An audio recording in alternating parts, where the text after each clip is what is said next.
প্রথম একটি আয়াতে কারিমা তেলাওয়াত করি। আল্লাহ পাক রব্বুল আলামিন কোরআন কারীম বলেছেন, হাফিযু আলাস সালাওয়াতি ওয়াস সালাতিল উসতা ওয়া কুমু লিল্লাহি কানিতিন। আল্লাহ তাআলা নামাজের যে ব্যাপারটা, নামাজের বিষয় নিয়ে কোরআন কারীম শুধু একটি আয়াত নাযিল করেন নাই বা একটি আয়াত লিপিবদ্ধ করেন নাই, প্রায় ৮৩ আয়াত কোরআন কারীম আল্লাহ তাআলা শুধু নামাজ সম্পর্কে বলেছেন। ৮৩ জায়গায় আল্লাহ তাআলা বলতেছেন, ৮৩ জায়গায় তোমরা নামাজ আদায় করে এবং কায়েম করো। নামাজ কেমন গুরুত্বপূর্ণ? হাফিযু আলাস সালাওয়াতি ওয়াস সালাতিল উসতা ওয়া কুমু লিল্লাহি কানিতিন। আল্লাহ তাআলা বলতেছেন, যারা মুমিন, যারা আমার প্রতি পূর্ণ আস্থা আছে, বিশ্বাস আছে, যারা পরিপূর্ণ তাকওয়াবান হতে পেরেছো, তোমরা তোমাদের ফরজ নামাজগুলোর প্রতি পূর্ণ লক্ষ্য রাখো। যে নামাজগুলো আমাদের উপর ফরজ করা হয়েছে, ওই নামাজগুলোর প্রতি পরিপূর্ণভাবে লক্ষ্য রাখার জন্য আল্লাহ তাআলা নিজেই নির্দেশ দিচ্ছেন। কাদেরকে? যারা মুমিন, শুধু দাবি করে না, প্রকৃত মুমিন। আমাদের সমাজে অনেকে আছে যারা নিজেদেরকে আমলওয়ালা হিসেবে দাবি করতে চায়, অথচ শুধু আল্লাহ তাআলা নামাজের কথা বলেন নাই, কোরআনে অধিক জায়গায় রিয়া শব্দটা ব্যবহার হয়েছে। রিয়া শব্দের অর্থ লোক দেখানো, ইবাদত করা, অধিক জায়গায় ব্যবহার হয়েছে। যারা ইবাদত লোক দেখানো করে, তাদের এই ইবাদত সম্পর্কে আল্লাহ তাআলা কোরআন কারীমে বলতেছেন। সূরাতুল মাউনের মধ্যে আল্লাহ তাআলা নিজেই বলতেছেন, ফাওয়াইলুল লিল মুসাল্লিন, যে সমাজে কিছু নামাজি আছে জমিনের মধ্যে বিচরণ করে, যারা তাকওয়াবান, নামাজ পড়ে, রোজা রাখে, হজ করে, প্রতিটি আমল পরিপূর্ণভাবে আদায় করে, কিন্তু তাদের ওই আমলগুলাই তাদেরকে ধ্বংস করে জাহান্নামের দিকে নিয়ে যাবে। নাউযুবিল্লাহ। সেই জন্য আল্লাহ তাআলা নিজেই বলতেছেন যে যারা মুমিন হতে পেরেছো, তারা তোমাদের যে ফরজ নামাজগুলো, আমি যে ফরজ ৫ ওয়াক্ত নামাজ দিয়েছি, সেটার প্রতি পূর্ণ লক্ষ্য রাখো। এবং বিশেষ করে আল্লাহর সম্মুখে যখন তোমরা দাঁড়িয়ে যাবে, নামাজের মাধ্যমে যখন আল্লাহর সাথে কথোপকথন চলবে, তখন পরিপূর্ণ আদব রাখবে এবং পরিপূর্ণ তাকওয়া রেখে আল্লাহর সামনে দাঁড়াবে। আমরা তো এখন নামাজে দাঁড়াই, মন থাকে বাড়িতে, মন থাকে গাড়িতে, মন থাকে বাজারে, হাটে, এইরকম আমাদের অবস্থা। কিন্তু আল্লাহ কি বলতেছেন? যে আমার সামনে দাঁড়াচ্ছ, তোমার ভিতরে আদব থাকা প্রয়োজন। এখন আমরা অনেক মানুষের যারা আলেমদের সামনে কিন্তু সেটা আদব বুঝিয়ে রাখে, কথাবার্তায়, আচার আচরণে, চলাফেরার মধ্যে আদব রাখে। কিন্তু আলেমের ক্ষেত্রে আদব, ওলামায়ে কেরামের ক্ষেত্রে আদব, পীর মুরিদের ক্ষেত্রে আদব, আর আল্লাহর শানে আদবের মধ্যে বিরাট তফাৎ আছে। আল্লাহর শানে যে আদবটা হবে, আমি যখন নামাজে দাঁড়াবো, আমার পরিপূর্ণ আস্থা হতে হবে নামাজ। যে আমি নামাজে যখন দাঁড়িয়েছি, রাসূল যখন মেরাজে রাত্রে গিয়েছেন, আমি গত জুমায় বলেছি, আল্লাহ তাআলার সাথে যখন সাক্ষাৎ করেছিলেন, আল্লাহ তাআলা বলেছেন যে বন্ধু, আপনি তো আমার সাথে দেখা করেছেন, আপনার উম্মতরাও তো আমার সাথে দেখা করার মন চায়, আমার সাথে কথা বলার ইচ্ছা পোষণ করে, আপনি তাদেরকে বলে দিবেন, তারা যদি কখনো আমার সাথে কথা বলার ইচ্ছা পোষণ করে, তারা যেন কোরআন কারীম তেলাওয়াত করে। সুবহানাল্লাহ। যদি আমার সাথে দেখা করার ইচ্ছা পোষণ করে, তারা যেন নামাজে দাঁড়িয়ে যায়, কোরআন তেলাওয়াত শুরু করে, আমার সাথে দেখাও হয়ে যাবে, কথোপকথন হয়ে যাবে। এখন তাদের মনে আবার প্রশ্ন জাগতে পারে, আল্লাহ তাআলা নিজেই বলছেন যে তাদের মনে আবার প্রশ্ন জাগতে পারে। হয়তো তারা চিন্তা করতে পারে যে আমাদের নামাজে দাঁড়াই না, আল্লাহ তো বলছে আমার সাথে দেখা হবে, কিন্তু আমরা দেখতেছি না। তখন আল্লাহ বলতেছেন যে বন্ধু, আপনি তাদেরকে বলে দিবেন, তারা যদি এই ইচ্ছা পোষণ করে যে আমি আল্লাহর সাথে দেখা করবো কিন্তু দেখছি না, তারা যেন নিজেদের ভিতরে এটা পোষণ করে নেয় যে আল্লাহ অবশ্যই তাদেরকে দেখতেছেন। আল্লাহু আকবার। এই জন্য আল্লাহ নিজেই বলতেছেন, যখন তোমরা নামাজের মধ্যে দাঁড়াবে, নামাজের মধ্যে দাঁড়ানোর পর পরিপূর্ণ আদব রাখবে, আদবের বরখলাফ করবে না। যদি আদবের বরখলাফ হয়ে যায়, এটা নামাজ হবে না, এটা তোমার জাহান্নামের কারণ হয়ে যাবে। এই জন্য আমাদেরকে নামাজ পড়ার সময়, যখন আমরা নামাজ পড়বো, ইমামের পিছনে হোক, নিজে একাকী হোক, ইমামের পিছনেও যদি পড়ি, তাদের তো বিহাদার ইমাম বলে আমি সব কিছু ইমামের উপর ছেড়ে দিলে হবে না। নিজের আমল নিজের কাছে থাকবে। আমি হয়তো ইমামের পিছনে ইক্তেদা করেছি, ইমামের পিছনে আমার করণীয় কি, বর্জনীয় কি। যখন আমি ইমামের পিছনে দাঁড়াবো, মুয়াজ্জিন যখন হাইয়া আলাস সালাহ বলবে, আমি অবস্থান থেকে উঠে দাঁড়াবো। আবার কিছু কিছু বর্ণনায় আছে, হাদিস শরীফ মোতাবেক, যদি কোনো ব্যক্তি মসজিদে প্রবেশ করার পর একেবারে নামাজ দাঁড়ানো পর্যন্ত যদি দাঁড়িয়ে থাকে, একবারও না বসে, এটা মাকরুহ হয়।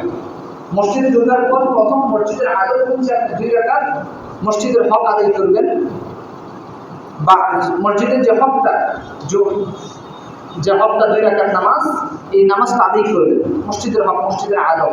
এরপরে আপনি মসজিদে বসবেন, অবস্থান করবেন, জিকির আজকার করবেন। জিকির আজকার করার পর আপনি মসজিদে যখন ইমাম যখন মুয়াজ্জিন যখন হাইয়া আলা সালাত বলবে তখন আপনি দাঁড়িয়ে যাবেন।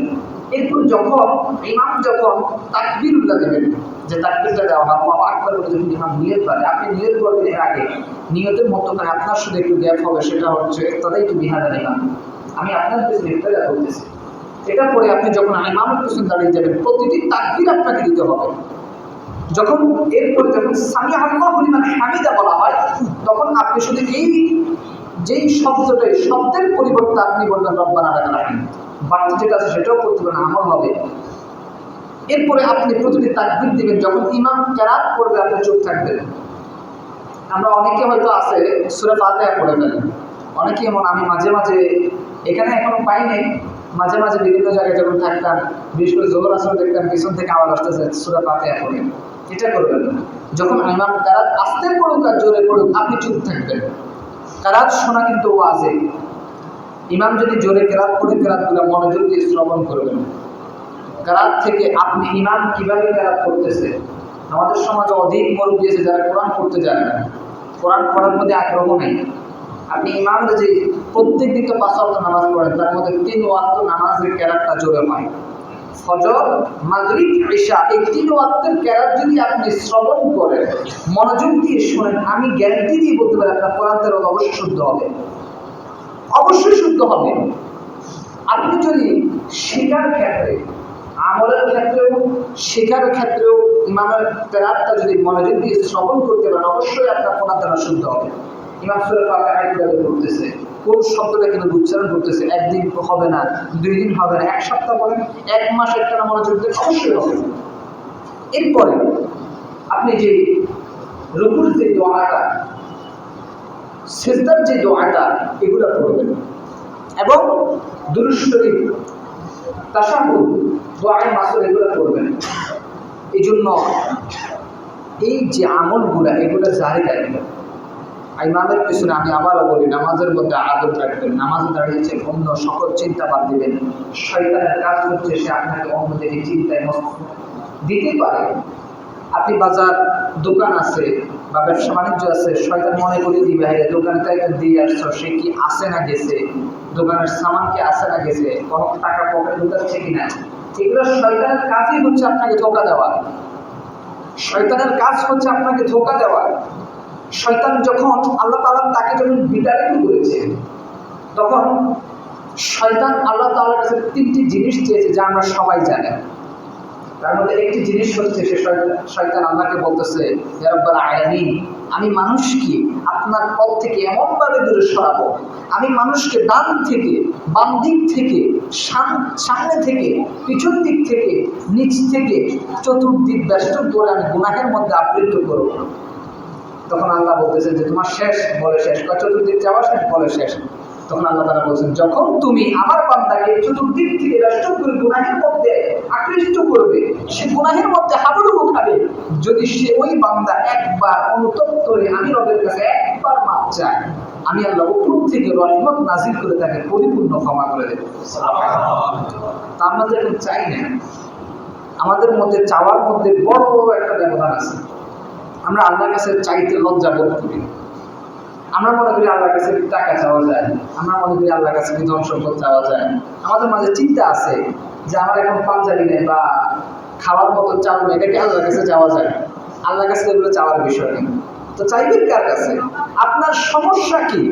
আল্লাহ তাআলা শেষ রাত্রে আল্লাহ তাআলা আরশের মধ্যে এসে প্রথম আসমানে নেমে এসে আল্লাহ তাআলা বান্দাদেরকে ডাকে, তোমার কি প্রয়োজন আছে, কি লাগবে তোমার? ধন সম্পদ, আমল, আখলাক, সিরাত, সুন্নাত, আদর্শ, সম্মান, খ্যাতি, ইলম, যা চাও আমি দিতে রাজি আছি, শুধু তুমি চাও। তার মধ্যে কিছু কিছু ব্যক্তি যারা আল্লাহকে পেতে চায় তারা রাত্রে ঘুম নষ্ট করে তারা আল্লাহর কাছে চায়। আমরা চাইতে হবে, পরিপূর্ণ আদব রাখতে হবে। আমরা নামাজ ছেড়ে দিই, আমরা আমল ছেড়ে দিচ্ছি দিন দিন।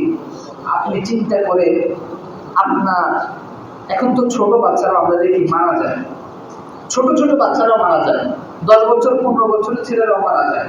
তা আপনি কিভাবে চিন্তা করতেছেন যে আমি এখন যৌবন আছি, যুবক আছি, একটু বিদ্যুৎ যখন নামাজ পড়বো, ফজর বাদ দিলাম, সমস্যা কি, যুবক থেকে করবো, এরকম চিন্তা কিভাবে আসে আপনার? নামাজটা আল্লাহ তাআলা কোরআন কারীমে বলছেন ইন্নাস সালাতা তানহা আনিল ফাহশাই ওয়াল মুনকার। সূরা আনকাবুতের মধ্যে 21 নম্বর পর আল্লাহ তাআলা বলতেছেন, যারা আল্লাহকে খুশি করার জন্য, আল্লাহকে পাওয়ার জন্য পরিপূর্ণ ঈমানের সহিত, আকীদার সহিত, খুশু-খুজুর সহিত ইবাদত করবে, নামাজটা আদায় করবে, আমি আল্লাহ ওয়াদাবদ্ধ ওই বান্দার কাছে আমি তাকে সর্বপ্রকার গুনাহের কাছ থেকে হেফাজত করব।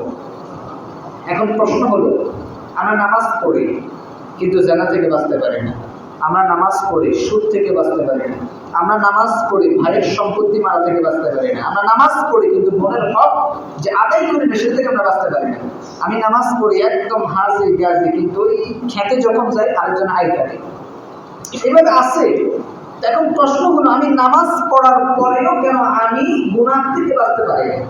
তার প্রধানতম কারণ হচ্ছে আমি যে নামাজ পড়তেছি সেটা আল্লাহকে পাওয়ার জন্য না, সমাজকে রক্ষা করার জন্য। কারণ মেয়ে আছে, মেয়ে তো বিয়ে দিতে হবে, হয়তো বলবে তো যে শ্বশুর মশাই নামাজি, তাহলে মেয়েও নামাজি হবে, এটা তো বলতে পারবে। আমি অনুরোধ করবো নামাজের দিকে খেয়াল রাখেন। এই সমাজ বিশাল, কিন্তু মসজিদটা খালি। মসজিদের খোরাক হচ্ছে মুসল্লি, মসজিদের খোরাক হচ্ছে মুসল্লি। ফজরের জামাতে মুসল্লি একেবারে নেই। হয়তো আলহামদুলিল্লাহ মাদ্রাসা প্রায় 13-14-15 জন ছাত্র আছে, এই জন্য মোটামুটি কাতার দেখা যায়, বোঝা যায় যে কাতার আছে। যদি তারা যদি না থাকতো, বা যদি মেহনত না হতো মাদ্রাসার প্রতি, বা আপনারা যদি খেয়াল না রাখতেন, ছাত্র যদি না থাকতো, 3-4 জন, এত বড় সমাজ, এত বড় মসজিদ, 3-4 জন দিয়ে ফজরের নামাজ। অবাক আজকে আমরা কোথায় বসবাস করি। আমাদের সমাজে যে আল্লাহ রাসূল সাল্লাল্লাহু আলাইহি সাল্লাম যখন দুনিয়ার জমিন থেকে বিদায় নেন, জিবরিল আমিন বলেন, ইয়া রাসূলুল্লাহ, আমার দায়িত্ব শেষ, তবে আরো 3বার আমি পৃথিবীর জমিনে আসবো। তবে নবুয়তের দরজা যখন বন্ধ হয়ে যায়, আনা খাতামান নবিয়্যিন লা নাবিয়্যা বা'দি, রাসূল বলেন আমি শেষ, তুমি আমার পরে আর কোনো নবী পৃথিবীর জমিনে আসবে না। জিবরিল আমিন বলেন, ইয়া রাসূলুল্লাহ, আমার এখানেই আমার দায়িত্ব শেষ, আপনি দুনিয়ার জমিন থেকে বিদায় গ্রহণ করবেন, আমার দায়িত্ব শেষ। তবে আমি এরপরে 3বার পৃথিবীর জমিনে আসবো, 3টি জিনিস উঠিয়ে নেওয়ার জন্য। তার মধ্যে একটা হচ্ছে মহাব্বত, মানুষের অন্তর থেকে মহাব্বত উঠিয়ে নেওয়া হবে। এখন সন্তান বাবা মায়ের প্রতি আর মনোযোগ থাকে না, কোনো মতো যদি সে যদি একদম দাফটওয়ালা যুবক হয়ে যায়, বাবার কথা কানে নেয় না, মায়ের কথা কানে নেয় না, মা বলে এদিক দিয়ে চল, সে চলে ওই দিক দিয়ে, বাবা বলে এটা করিস না, সে আরো বেশি করে এই কাজটা। সন্তানের প্রতি বাবাদের আদব নাই, বাবার প্রতি সন্তানের আদব নাই। কোনো ক্ষেত্রে যে আমাদের মধ্যে হানাহানি, মারামারি, খুনখারাপি চলতেছে, এটার মূল কারণ হচ্ছে মহাব্বতটা আস্তে আস্তে চলে যাচ্ছে। আমাদের মধ্যে এখন মহাব্বত নেই। আপনি খেয়াল করলে দেখবেন জাহেলীদের যুগেও কিছুটা পরিবর্তন ছিল, আমাদের থেকেও আরো ভালো ছিল তারা। আমাদের সমাজটা এখন এমন পর্যায়ে চলে গেছে। এই সকল কিছু থেকে যদি আপনি বাঁচতে চান, এই ঘরে আসুন।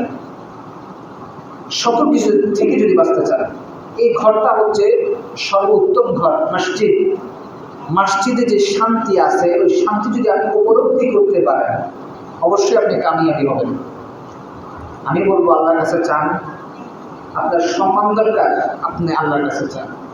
আপনার ইজ্জত দরকার, আল্লাহর কাছে চান। টাকার দরকার, টাকার সমস্যা, তাও আল্লাহর কাছে চান। আল্লাহ অবশ্যই ব্যবস্থা করবেন, কারণ আল্লাহ ওয়াদাবদ্ধ। বান্দা যা চায় আমি তাই দিব, শুধু বান্দা চাইতে হবে।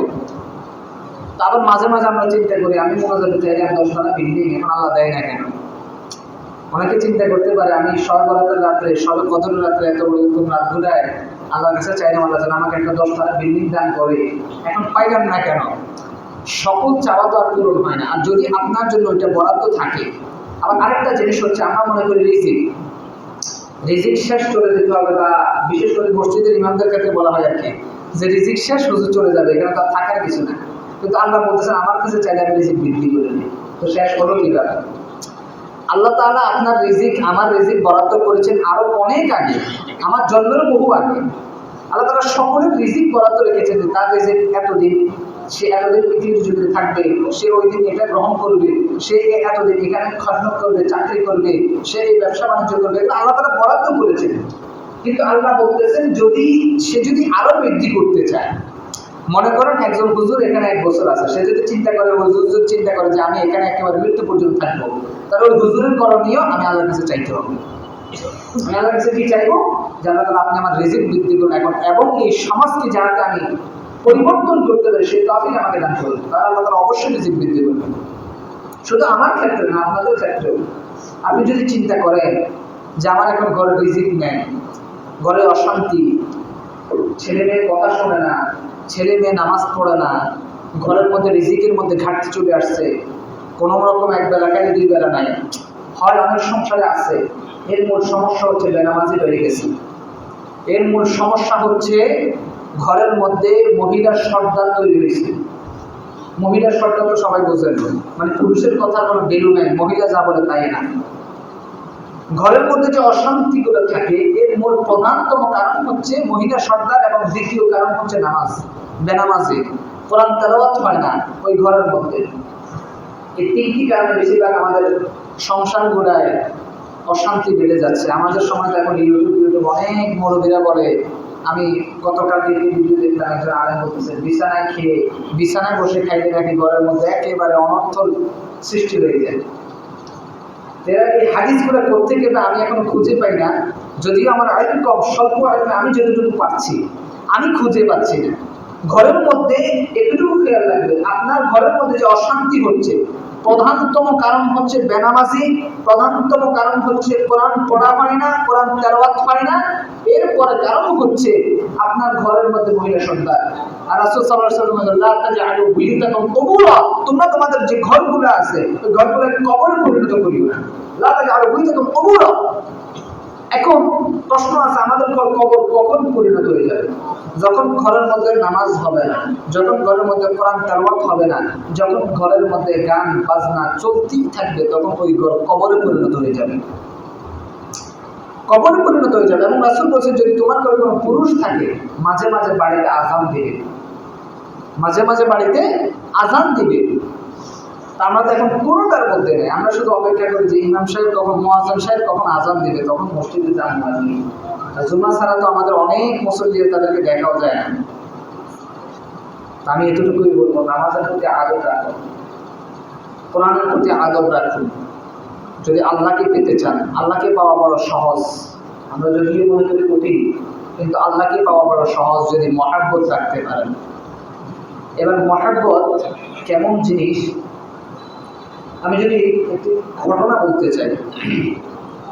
একজন ব্যক্তি, আরো বহু আগের ঘটনা, সত্য ঘটনা, একজন ব্যক্তি একটি মেয়ের প্রেমে পাগল ছিল, যা আমাদের বর্তমান সমাজে যেটা চলে, ছেলে মেয়ের জন্য পাগল, প্রেম প্রীতি কি ভালোবাসা কি মহাব্বত, মেয়ের জন্য জীবন দেয়, হাত কাটে পা কাটে, মা বাবাকে হুমকি দেয়, মেয়ের সাথে বিয়ে না দিলে জীবন সারখার করে ফেলবো, নাউযুবিল্লাহ সুম্মা মাআযাল্লাহ, আল্লাহ আমাদের হেফাজত করুন। দেখুন, ওই ব্যক্তি মেয়ের প্রেমে মাশগুল।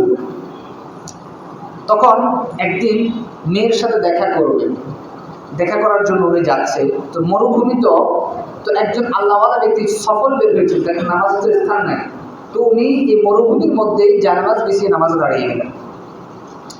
দাঁড়ানোর পরে ওই যে ব্যক্তিটা প্রেমে মাশগুল ছিল, সে সামনে দিয়ে হেঁটে চলে গেলেন। সামনে দিয়ে যখন হেঁটে চলে গেলেন, তখন ওই আল্লাহর ওলি নামাজ ছেড়ে দিয়ে তাকে ধরলেন, এই ব্যক্তি দিকে আসো, আমি যে নামাজ পড়তেছি তুমি দেখতেছো না? বলে, আপনি যে নামাজ পড়তেন সেটা আমি খেয়াল করিনি। বলে, তোমার কি এমন তাড়াহুড়া যে তুমি, আমি নামাজ পড়তেছি বা এত বড় একটা খালি জায়গা যেখানে কোনো মানুষই নাই, এখানে তুমি আমাকে খেয়াল করতে পারো না, তার কারণ কি? বলে, আমি এমনি এমনি অমুক কাজে ব্যস্ত আছি। তখন ওই ব্যক্তি বলতেছেন যে, হুজুর, আমি তো একটি মেয়ের প্রেমে পাগল ছিলাম, সামান্য একটি দুনিয়াদার, যাকে আল্লাহ তাআলা নেয়ামত স্বরূপ পাঠিয়েছেন, আমরা তো এখন নেয়ামত থেকে বঞ্চিত হচ্ছি। আল্লাহ তাআলা নেয়ামত স্বরূপ পাঠিয়েছেন, ওই মেয়ের প্রেমে মাশগুল হয়ে আপনি যে নামাজ পড়তেছেন, ওয়াল্লাহি আল্লাহর কসম করে বলি, আমি আপনাকে খেয়াল করি না সামান্য একটি মেয়ের জন্য, কিন্তু আপনি একজন আল্লাহওয়ালা বুজুর্গ হয়ে, আপনি তো যিনি পৃথিবী সৃষ্টি করেছেন, যিনি কুল কায়নাত সৃষ্টি করেছেন, তিনার প্রেমে পাগল হয়ে নামাজে দাঁড়িয়েছেন, কিন্তু আপনার ওই প্রেমটা কোথায় এখন? আপনি তো আমাকে দেখার কথা না, কারণ আপনি তো আল্লাহর প্রেমে মাশগুল থাকার কথা। তাহলে এই থেকে বোঝা যায় আমরা এখন যারা নামাজ পড়ে মশা কামড় দিলে আমরা অবস্থা বেহাল, নামাজে দাঁড়ায় যখন মশার কামড় দেয়, বহু অভিযোগ আসে, হুজুর নামাজ দাঁড়ালে মশার কামড় থাকতে পারে না, কয় না, ব্যবস্থা করেন, আশপাশ সাফ করেন যাতে মশা না কামড়ায়। এখন আমার নামাজের মধ্যে মনোযোগ আর কতটুকু? সামান্য মশার কামড় সহ্য করতে পারে না। সাহাবায়ে কেরামরা বিভিন্ন যুদ্ধের ময়দানে, এক বর্ণনায় আছে রাসূল সাল্লাল্লাহু আলাইহি ওয়াসাল্লাম একদিন রাতে যখন যুদ্ধের ময়দানের দিকে সম্ভবত যাবেন, পরিপূর্ণ ঘটনাটা মনে আসতেছে না, তখন রাসূল সাল্লাল্লাহু আলাইহি ওয়াসাল্লাম রাত্রে এক জায়গায় অবস্থান করছিলেন সাহাবায়ে কেরাম সহ। অবস্থান করার পরে সিদ্ধান্ত হলো সাহাবীদের মধ্যে যে রাসূলকে তো নিরাপত্তা দেওয়া লাগবে, ওনার তো নিরাপত্তা প্রয়োজন, আমাদের নিরাপত্তা নাই থাক।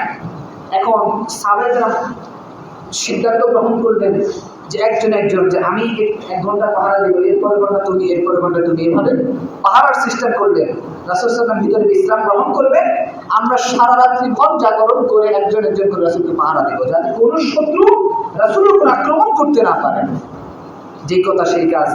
পাহারা শুরু হয়ে গেল, প্রথম প্রহর চলে গেল, দ্বিতীয় প্রহর চলে গেল, শেষ প্রহর যখন শুরু হলো তখন জিনার দায়িত্ব ছিল। উনি যখন পাহাড় অবস্থায় ছিলেন, উনি চিন্তা করতেছে যে আমি তো পাহাড়ের অবস্থা অবশ্যই আছে, কিন্তু সময়টা নষ্ট করে তো কোনো লাভ নেই। আমি তো রাসূলকে পাহারা দিচ্ছি, এই যে সময়টা আমি এখানে নষ্ট করার কোনো প্রয়োজন, আমি নামাজ দাঁড়িয়েছি।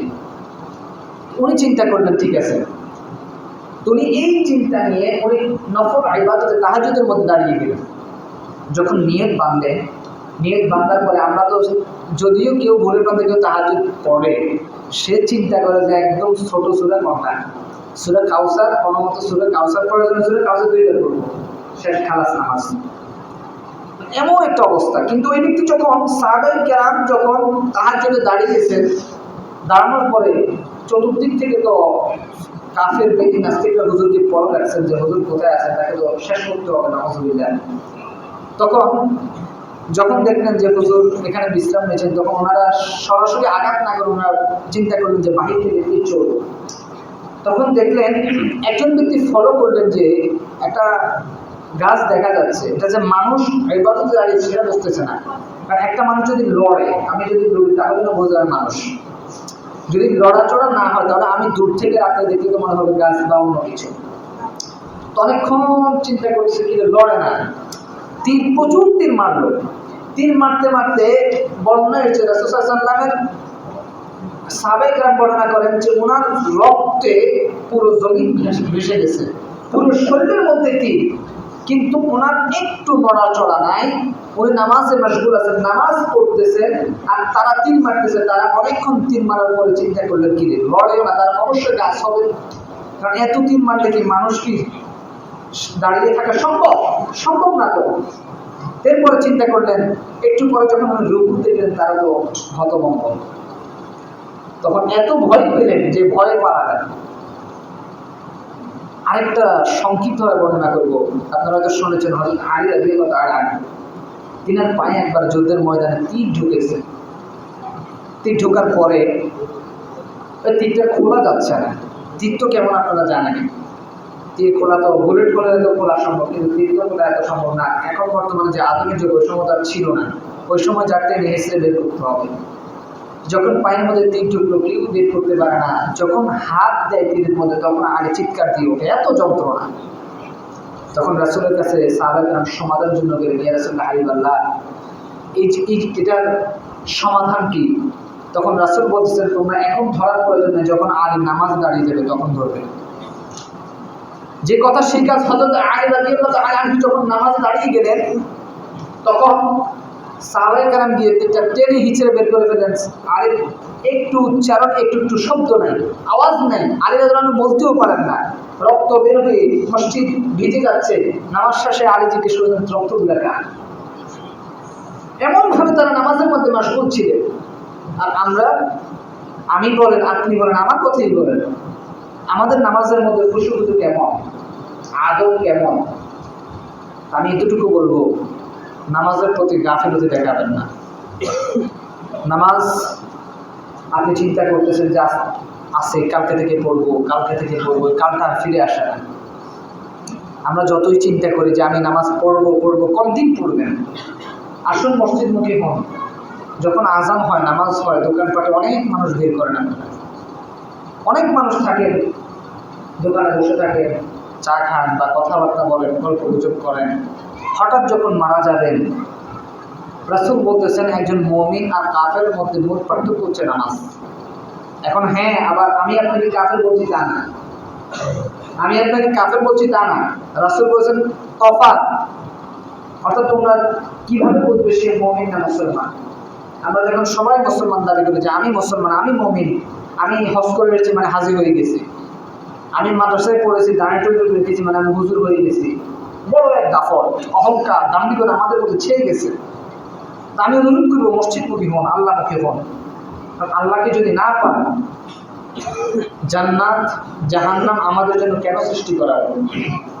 এখন আপনি যদি সে আশায় বসে থাকেন যে আল্লাহ তো বলেছেন যে মুমিন মুসলমান কখনো একদিন না একদিন জান্নাতে অবশ্যই যাবেন, যা গুনাহ করেছে তার শাস্তি পাওয়ার পর মুসলমান একদিন না একদিন জান্নাতে যাবেন, সে আশায় যদি বসে থাকেন যে গুনাহ যা করার পরে একদিন তো জান্নাতে যাবই, তাই আপনার আগে ঈমান আছে কিনা সেটা দেখতে হবে।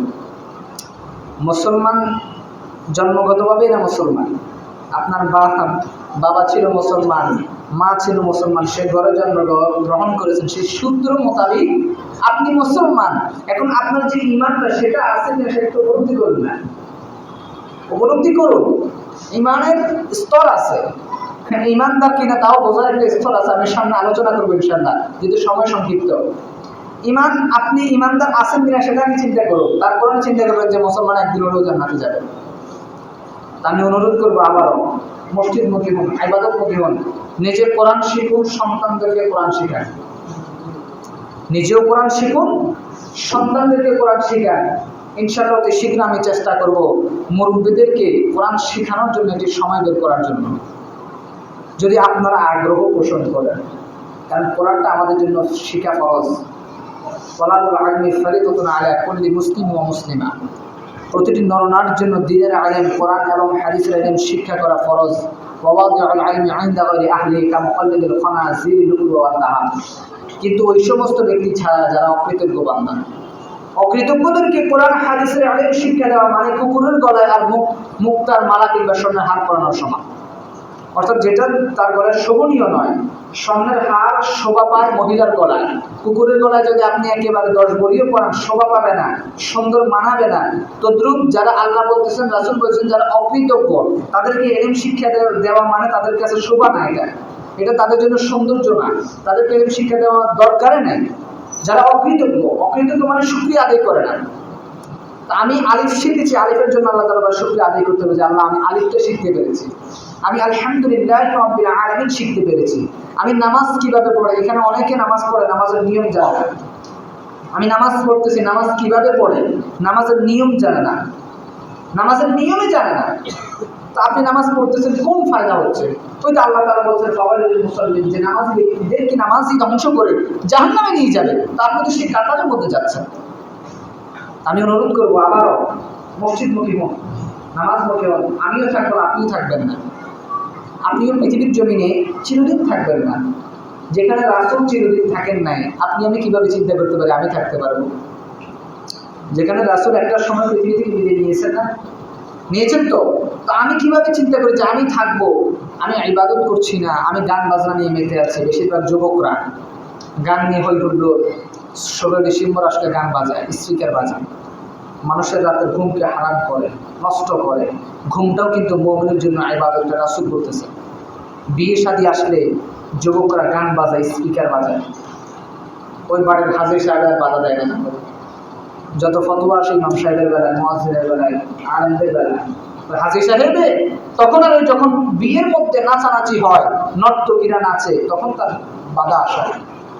আমাদের সমাজটা এমন পর্যায়ে যাচ্ছে, কোন ক্ষেত্রে কোন আল্লাহর সামনে দাঁড়াবে, কিভাবে দাঁড়াবে?